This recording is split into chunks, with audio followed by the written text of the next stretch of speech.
Good afternoon once again, ladies and gentlemen. May I have your attention, please? Your attention, please. Once again, this is Cruise Director David speaking from the bridge, and I would like to take this opportunity once again to welcome you on board the beautiful Regent 7 Seas Splendor. We kindly request your undivided attention as we begin our mandatory safety briefing announcement.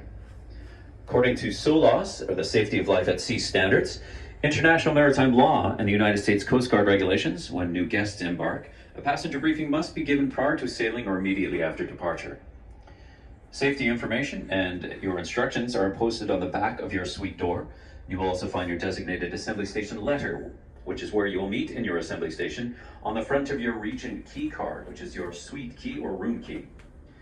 By this time, all guests should have proceeded to their assigned assembly station and met with the muster station leader there to give their suite number in order to be noted as in attendance.